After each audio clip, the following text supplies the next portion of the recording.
Mastering the future continuous tense with irregular verbs. Hello, English learners. Today, we're going to dive into an interesting part of English grammar, the future continuous tense. Specifically, we'll be looking at how to use irregular verbs in this tense. The future continuous tense is used to describe an action that will be ongoing at a specific time in the future. The structure of a sentence in this tense is usually will plus be plus verb ing. For example, I will be working on my project tomorrow.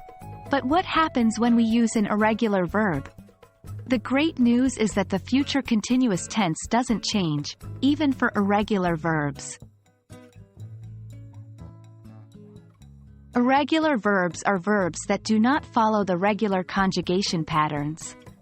However, when it comes to the future continuous tense, irregular verbs behave just like regular ones. This means that you just add ing to the base form of the verb, regardless of whether it's regular or irregular.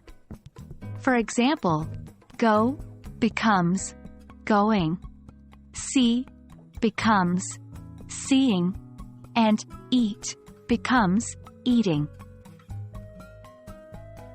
So, if you want to say that you will be doing these actions at a certain time in the future, you might say, I will be going to the store at 5 p.m.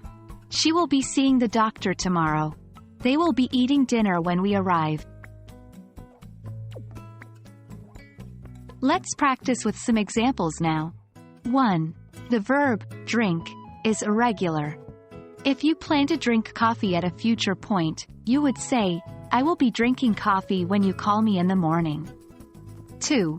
Write is another irregular verb.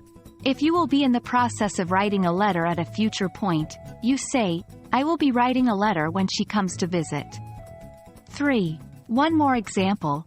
Run is also an irregular verb. If you plan to be running at a specific time in the future, you would say, I will be running in the marathon next week. The key point to remember is, irregular verbs in the future continuous tense behave just like regular verbs. So don't worry about changing the verb form beyond adding ing. And that's a wrap for today's lesson on the future continuous tense with irregular verbs. The key takeaway is that the future continuous tense stays the same, regardless of whether you're using a regular or irregular verb. So, remember, just stick to the structure of will plus be plus verb ing, and you'll master this tense in no time. Thanks for watching, and keep practicing English every day.